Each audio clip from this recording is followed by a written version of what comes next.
हमारे साथ इस वक्त जुड़ चुके हैं बहुत ही खास मेहमान हिमाचल प्रदेश के मुख्यमंत्री जयराम ठाकुर जी। आपका बहुत बहुत स्वागत है सर। हिंदुस्तान का कोरोना वैक्सीनेशन का जो प्रोग्राम है वो दुनिया में सबसे बड़ा है, आपको कैसा लग रहा है? हिमाचल में क्या माहौल है?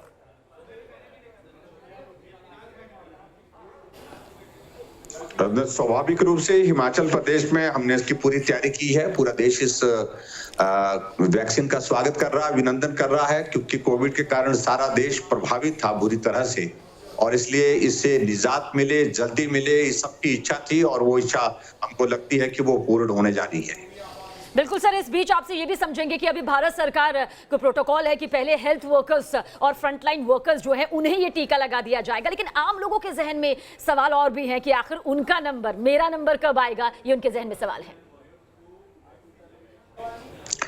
नहीं, देखिए, इस तरह की बात नहीं है। जो प्रोटोकॉल पूरे देश भर में तय किया है कि सबसे पहले फेज में जो ये वैक्सीन दी जाएगी वो उन लोगों को दी जाएगी जो हमारे फ्रंट लाइन वर्कर्स हैं और उसके साथ साथ में जो हमारे हेल्थ केयर वर्कर्स हैं। ये नंबर हिमाचल प्रदेश में लगभग 1,35,000 के लगभग बनता ही है। और अभी तक जो हमको हिमाचल प्रदेश में जो वैक्सीन उपलब्ध हुई है जो ग्रुप में, वो 93,000 यानी 93,000 डोजेज हमको फर्स्ट फेज की उपलब्ध हो गई है।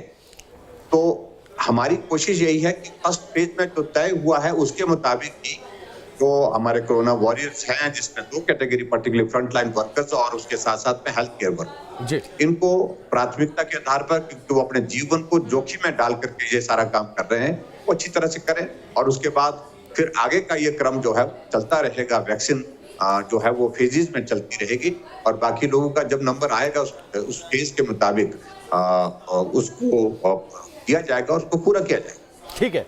अच्छा जयराम जी, वैक्सीन को लेकर लोगों के मन में कुछ आशंकाएं हैं, कुछ सवाल हैं, कुछ राजनेता और धर्मगुरुओं के भी अजीबोगरीब बयान पिछले कुछ दिनों में सामने आ गए। इन आशंकाओं को लेकर आपका क्या कहना है? लोगों से आपकी अपील क्या है? देखिए, राजनीति के साथ इस वैक्सीन को बिल्कुल नहीं जोड़ना चाहिए। ये नजरिया ही सोचने का गलत है, देखने का गलत है। और इसलिए क्योंकि देश के साइंटिस्ट ने रात दिन मेहनत करके इस मुकाम को हासिल किया है, वैक्सीन बना करके तैयार की है, और ऐसी सूरत में आदरणीय प्रधानमंत्री जी ने उनको सपोर्ट दिया, मॉरल सपोर्ट दिया, हर तरह से सपोर्ट दिया, के कारण आज हमको वैक्सीन उपलब्ध हुई है। और ये वैक्सीन बनने के बाद जितने भी जो फेजेस हैं टेस्ट के, जो बहुत जरूरी होते हैं, उसके मुताबिक जो है वो सारी फेजेस को पार करने के बाद, जो है पूर्ण करने के बाद, सारी औपचारिकताएं पूर्ण करने के बाद, उसके बाद ही इसको यूज में लाने का निर्णय हुआ है।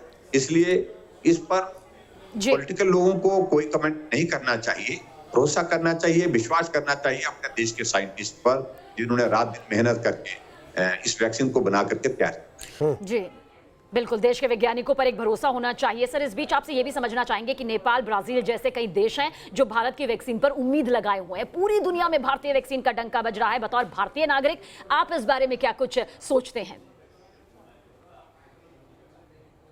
भारत में इस वैक्सीन के कारण जो है कोविड को रोकने में सफलता होगी और भारत अपना इस वैक्सीन के माध्यम से दूसरे देशों में भी वैक्सीन उपलब्ध कराने की परिस्थिति में आने वाले समय में हो, ऐसी हम उम्मीद करते हैं, ताकि विश्व की ये ऐसी महामारी ये समाप्त हो जाए, ये खत्म हो जाए। और स्वाभाविक रूप से दूसरे देशों ने भारत से की है, उस पर मुझे पूरा भरोसा है, भारत खड़ा हुआ है। ठीक है जयराम जी, नया साल शुरू हो चुका है, नया साल में नया जंग भी शुरू हो चुकी है कोरोना के खिलाफ। 2020 में कोरोना ने लोगों को काफी दर्द दिया, लेकिन 2021 की देखिए शुरुआत हुई तो कोरोना के खात्मे के संकल्प के साथ हुई। उम्मीद क्या है की जाए कि सब कुछ पहले जैसा बहुत जल्द हो जाएगा?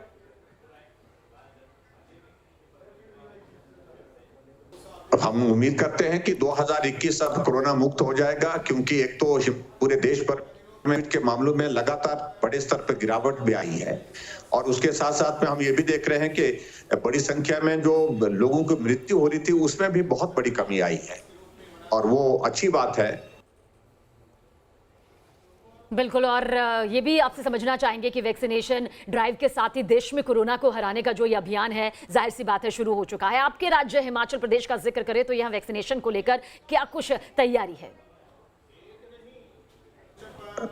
प्रधानमंत्री जी ने पहले वीडियो कॉन्फ्रेंस की थी, सभी मुख्यमंत्री के साथ की थी। उस वक्त सारी डिटेल्स वहां पर जो है वो बताई गई थी। और उसके मुताबिक तैयारियां शुरू हो चुकी थी। और उसके बाद लगातार हम उसके बाद अपने कोल्ड चेन को मेंटेन करने के लिए उसके साथ साथ तैयारियों का जो सारा प्रोसीजर, जो प्रोटोकॉल बताया गया था, उसको पूरा करने के लिए लगे हुए थे। और अभी हमने हिमाचल प्रदेश में वो सारी तैयारियां पूर्ण कर ली। स्टेट लेवल पर ड्राई रन, उसके बाद डिस्ट्रिक्ट लेवल पर ड्राई रन, और उसके साथ साथ में हिमाचल प्रदेश में हमने 388 जो है वो कोल्ड चेन पॉइंट जो है वो भी हमने एस्टेब्लिश किए हैं। ठीक है जयराम जी, दुर्भाग्यवश आप भी कोरोना पॉजिटिव रह चुके हैं, कोरोना से संक्रमित आप भी हो गए थे। आपने कोरोना को मात भी दी, कोरोना वॉरियर आप बने। ऐसे में आपका अनुभव उस दौरान का क्या रहा? आप हमारे दर्शकों को क्या नसीहत देना चाहेंगे कि वैक्सीन आखिरकार जरूरी क्यों है? लोग अफवाहों से बचें, वैक्सीनेशन में बढ़-चढ़ कर हिस्सा लें। आप क्या कहना चाहेंगे लोगों से? देखिए, कोविड के इस दौर में से हम भी गुजरे हैं, इसमें दो राय नहीं। और ये बहुत खराब वायरस है, बहुत परेशान करता है, और इसका इम्पैक्ट जो है पोस्ट कोविड भी काफी अरसे तक रहता है। और इसलिए हल्के में लेने की कोई इसमें बात नहीं है, इसको गंभीरता से लेने की आवश्यकता है। और खास तौर से कोविड के जितने भी इस तरह के जो हमारे मरीज हिमाचल प्रदेश में या पूरे देश भर में रहे हैं, सब लोगों ने कठिनाई के दौर में से गुजर करके इसका सामना किया है। और मैं समझता हूं कि आने वाले समय में जो लोग अभी तक संक्रमित होने से बचे हुए हैं, उनको सावधानी अभी भी बरतनी चाहिए। जबकि वैक्सीन हमारे पास उपलब्ध हो गई है, वैक्सीन उन तक पहुंचने में कितना वक्त लगता है, कब तक वो वैक्सीन के उस कैटेगरी में आ पाएंगे, ये सारी चीजें अभी थोड़ा सा वक्त लगेगा। इसका अभिप्राय ये नहीं है कि कोविड समाप्त हो गया है वैक्सीन आने के साथ ही। बिल्कुल सर, आखिरी सवाल, इसका जवाब भी आपसे जरूर जानना चाहेंगे। आप ऐसे राज्य के मुखिया हैं जहां भौगोलिक विषमताओं का जिक्र करें तो बहुत है, मौसम की मार है। ऐसे में हिमाचल प्रदेश के दूर दराज इलाकों का नागरिक क्या ये उम्मीद कर सकता है कि हमारे मुख्यमंत्री अब तक कोरोना वैक्सीन पहुंचाने को लेकर इंश्योर कर सके? आप अपनी तरफ से चाहेंगे जरूर कुछ कहें। निश्चित रूप से जब ये सारे पूरे देश के लिए एक निर्णय हुआ है कि कोविड की वैक्सीन हमने लगानी है, समय जरूर लगेगा, फेजेस में होगा, क्योंकि इतना बड़ा वैक्सीनेशन का कार्यक्रम आज से पहले कभी भी देश में नहीं हुआ, दुनिया में नहीं हुआ, जो अभी शुरू हो रहा है। और ऐसी स्थिति में बहुत सारी चीजों को लेकर के बहुत सारी चीजें जो करनी है उसमें वक्त जरूर लगेगा, उसके लिए इंतजार करना चाहिए। और जब तक इंतजार करना पड़ रहा है, तब तक वो सारी सावधानी हमको बरतनी होगी जो कोविड के लिए आवश्यक है। ठीक है, चलिए जयराम जी, हमसे जुड़ने के लिए, बातचीत के लिए बहुत बहुत शुक्रिया। हिमाचल प्रदेश के मुख्यमंत्री जयराम जी हमारे साथ जुड़े हुए थे। तमाम सवाल वैक्सीनेशन को लेकर, और सवाल ये कि आखिरकार हिमाचल में वैक्सीनेशन प्रोग्राम कैसे आगे बढ़ेगा, इस बात के बारे में जानकारी देते हुए